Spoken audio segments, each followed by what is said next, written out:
The following is an interview with the nationally known contemporary gospel artist Edwin Hawkins.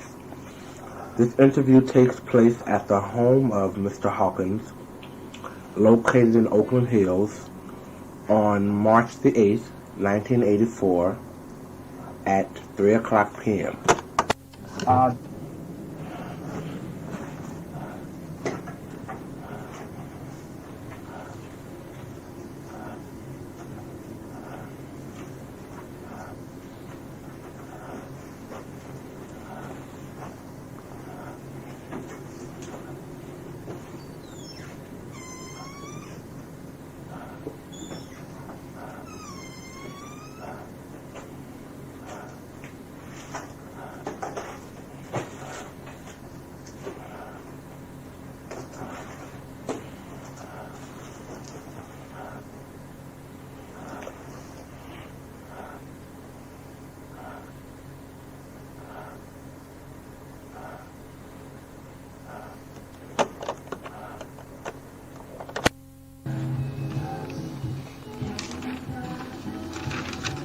So what I'm hoping to do is come up with some type of definition or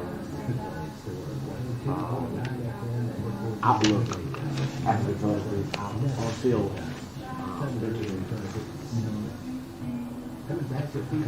Okay. So, okay, what is your opinion? I mean, what in your opinion is contemporary soul gospel music? Contemporary music, I think, well, the word contemporary, I've never really looked up the definition of it, but I think in terms of music, I think what it generally means is that it is music, the music itself is relative to what's happening today in the music business. Okay. How does this differ? How does the style of music today differ, gospel music, than it did back during the days of Thomas Dorsey? How's it differ? Yeah, musically, or is the message the same? The message of the gospel is basically the same in that it is always relative. The message is always relative. But the difference in the music, I think, in the Thomas Dorsey days, and just to listen to some of the history of Thomas Dorsey himself, the gospel musician you're talking about, Thomas Dorsey. His music sort of evolved from the early American black music, such as the blues and that kind of thing, R&B music. And because I remember in his day, he talked about, because I've met him and he's been to our convention, we've done some sharing together. Okay.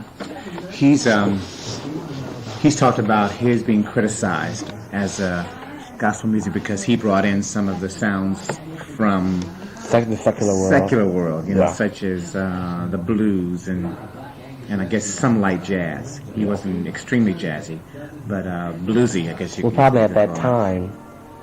At that time, to those people, that was very contemporary. They didn't use a word then; they just used a word that it was jazzy or bluesy or worldly. Yeah. So I think the difference being now that it's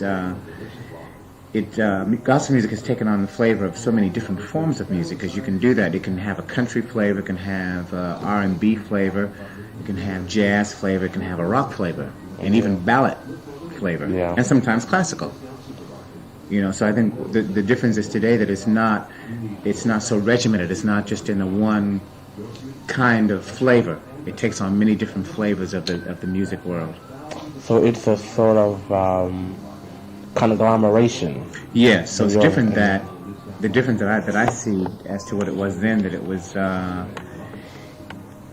it had probably only some kind of blues flavors to it in the Thomas Dorsey day, and was not as intricate as it is now with your jazz chords and the progressive changes and that kind of thing. Now that we use the bass and the drums and some orchestration behind the music today. And then your electronic instruments are used a lot in contemporary gospel. Okay. Okay, in your opinion, is the gospel music a musical style or is it a form? When I say form, I mean like For instance, opera is a form that never changes. And do you feel that gospel music fits in that category? Because usually styles are something that can change, whereas I have viewed forms as being something that really never change. Well, I disagree with that because I think forms can change. Okay. And, I mean, you can, well, we're talking about music, but I mean, when you look at an object that has a form, that form can be changed. Okay. If someone changes it. Yeah. It just takes someone or some person to change the form. And just as we were speaking, gospel music has changed its form. Okay. And it's changing all the time, just depending on what. And the reason I think that it changes is because you have new musicians coming along who are influenced by those prior to them or before them, and those musicians that come along that have creativity. Okay. With their own creativity and the musicians that they've been influenced by, it takes a different form. Okay. Because it has some form of the older or the people before them, and then what that new artist is creating. So you feel that there shouldn't really be no distinction between the style and form? It should be called now it may sound very technical, but for me as a writer, it's sort of real particular to know. Style and form. See, I battled this question with the professor, and I asked the question. He raised the same question to me, and I said, well, I've never really thought about it. I always just figured it was a form of music. But then, when I was looking at the history of opera and the classical orchestra, you can see where its form stopped at one point and went to another form. In other words, okay, they had the Baroque orchestra, they had the classical orchestra, the Romantic orchestra, but all of those different orchestras had their own formalized structure. And 90 out of 100%, it didn't change. It sort of stopped there. You know what I'm trying to say? So that's what I'm trying to. Well, I guess you could say gospel has a form. Now, when put to think about it a little bit more seriously or a little bit more in depth, I guess the form has to do with the kind of music it is. Okay. And the kind of music that it is because of the message. Okay. Okay. So the form in that sense, it doesn't change because of the message, it being gospel. Okay. Okay. So in that sense, it does not change, but the style of it. So maybe I'm kind of contradicting what I've said just prior. So there is a certain style that can and has changed. Okay. So it's like saying that the spiritual meaning in the music, making up a form, does not change, but the way in which that message is brought about. Okay. Now, when I said a few minutes ago that the form can change, and I still believe that. I still believe that. And the reason I believe that is because we're learning more and more about Christ every day. Yeah.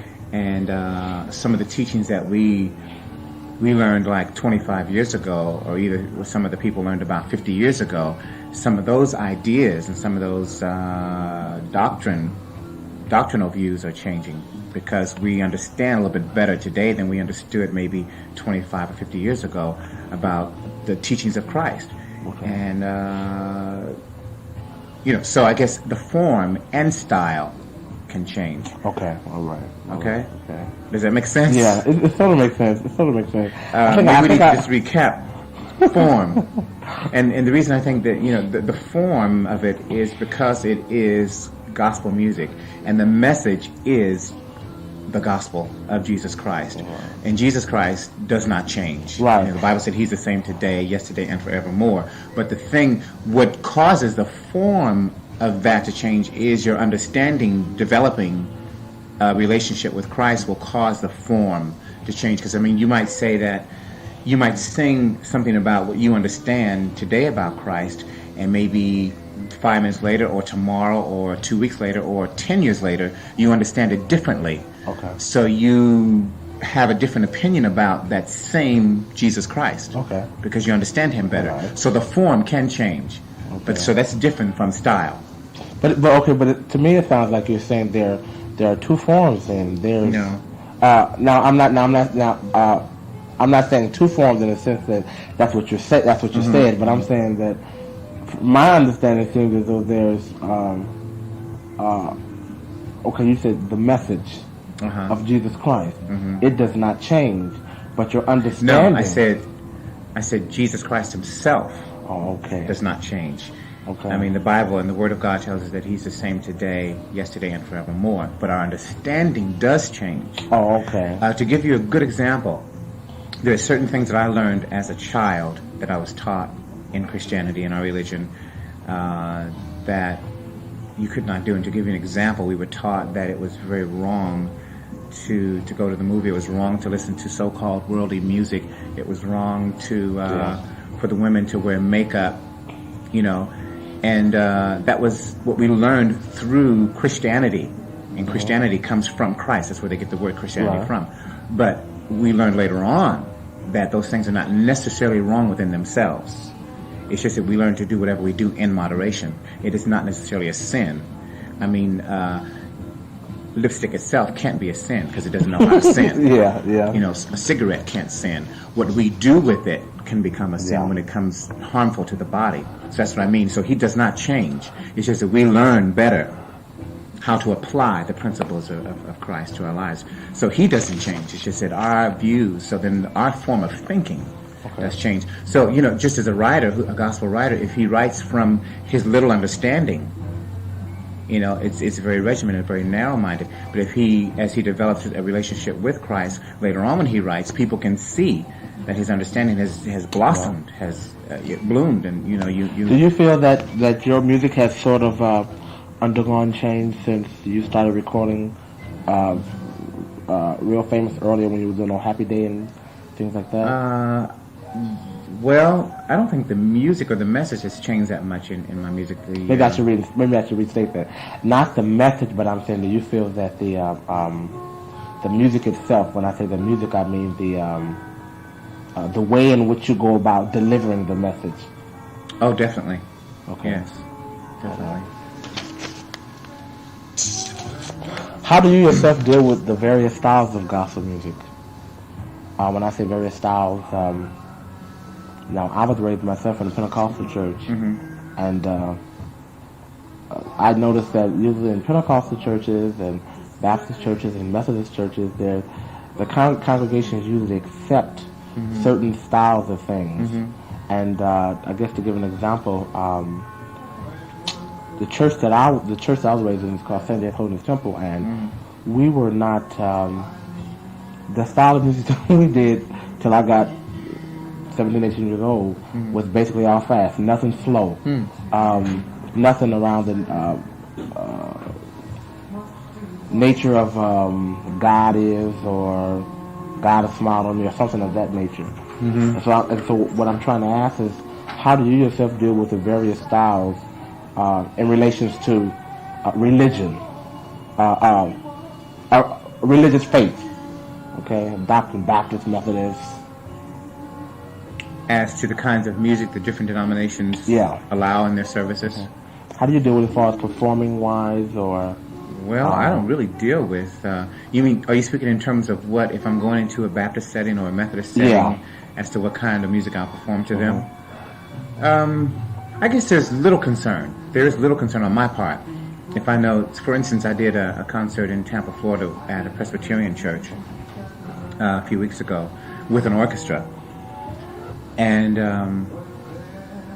I was told by one of the people that picked me up from the airport that you got to be careful how high you raise your hands because it'll frighten the people, you know, if you praise them too much. And it did kind of psych me a little bit. And as I went on, you know, the second portion of the concert, I forgot about that. And I just said, well, listen, I got to be myself. You know, my relationship between me and God is a very personal thing, and I have to be me as I feel it.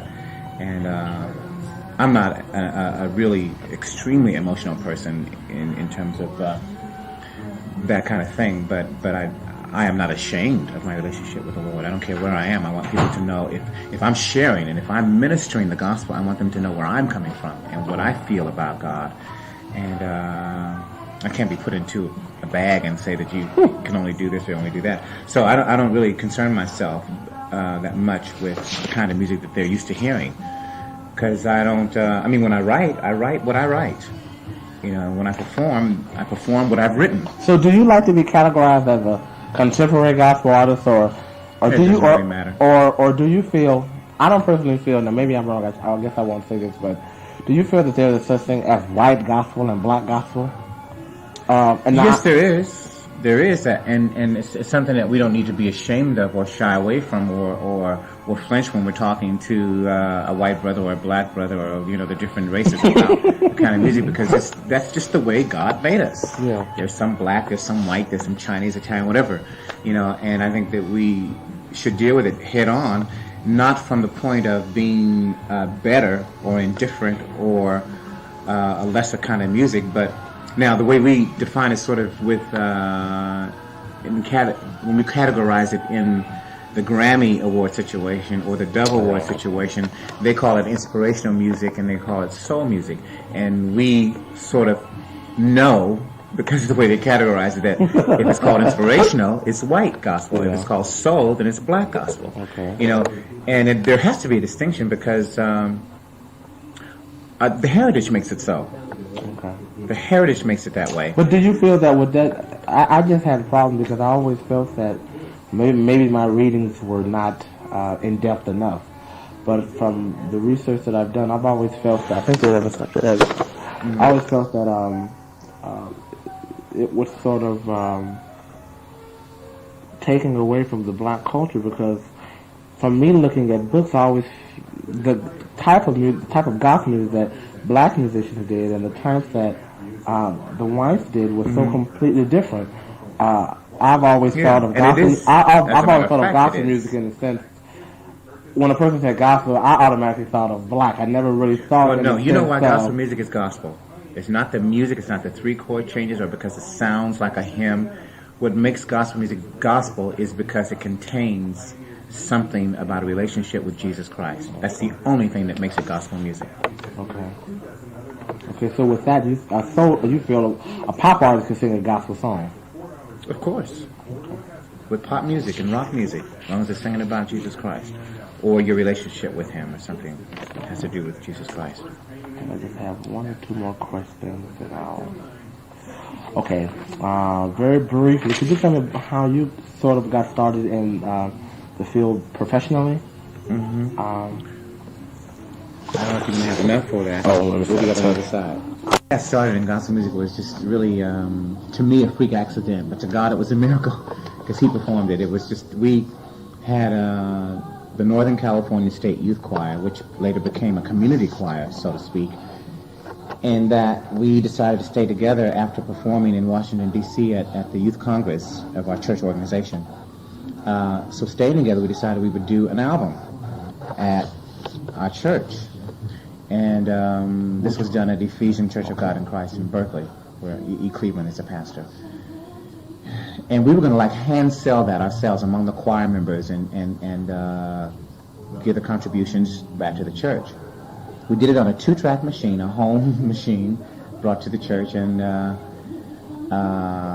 at the warehouse where our albums were being shipped to us, it had to stop at this warehouse, and this one guy that worked there, I can't remember his name or who he is, I don't think I've ever met him to this day. He took the album to a rock station, KSAN, which was an underground rock station then. And that particular cut he liked. He played the album and he liked Oh Happy Day and he played it. No, he got it played. He got the DJ to like it and he played it on his underground rock station. And it hit on that station. And it made a lot of noise out here in San Francisco. And then it got word in New York and DJs there picked it up on rock stations again. And then it became R&B on the black stations. But it hit first on the white rock stations.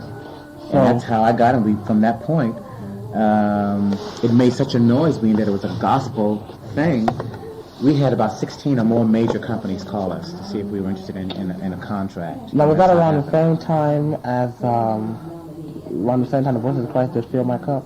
No, they did that much later. That was later. They did that later. Okay. So do you feel that Oh Happy Day was a major inspiration in the things that are happening in the gospel community today in this Bay Area?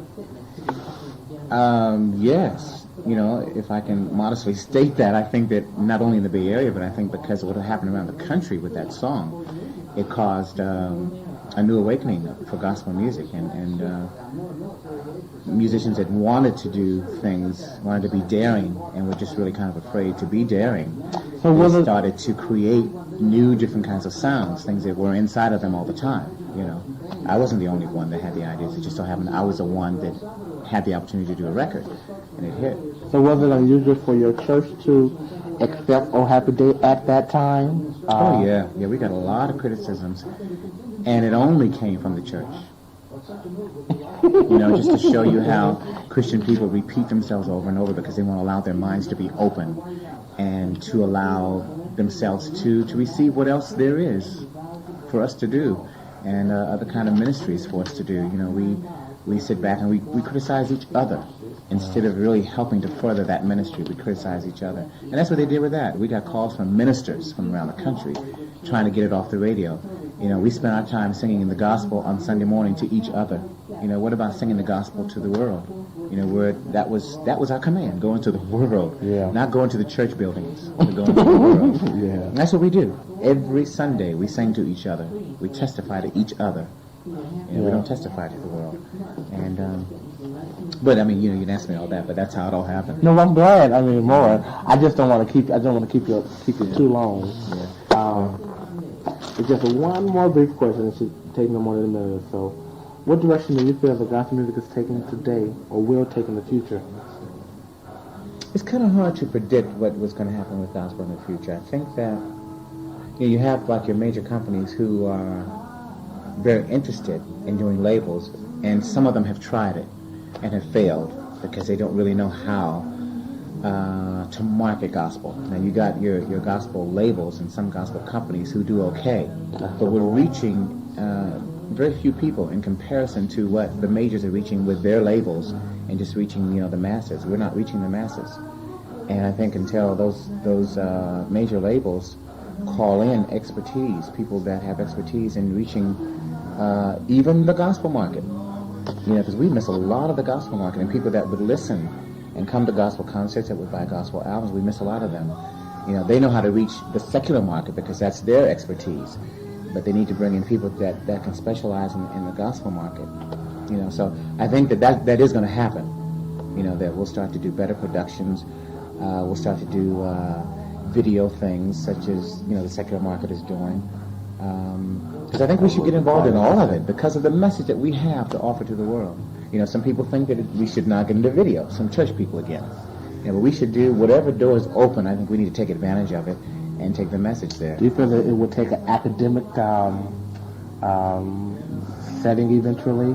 When I say academic, do you think it would be accepted more in universities, more than a part of a black history course, but being accepted into a major music program? Gospel music? Yes. Yes, at some point. Yeah, because there are several, many of your colleges now have black gospel choirs. They're teaching what is called maybe black music, I guess some of them teach. And in black music, they have to talk about gospel. You know, at some point, you know, the further we get involved in black gospel, we can understand that is really where, you know, the American music is based upon. Yeah. You know, it came over with the slaves and was spirituals, and then the gospels, and then the blues and all that stuff developed. You know? Well, I think this will conclude our interview. Hold on one. And I want to personally thank you for it. Okay. And this has been great help to me. My pleasure.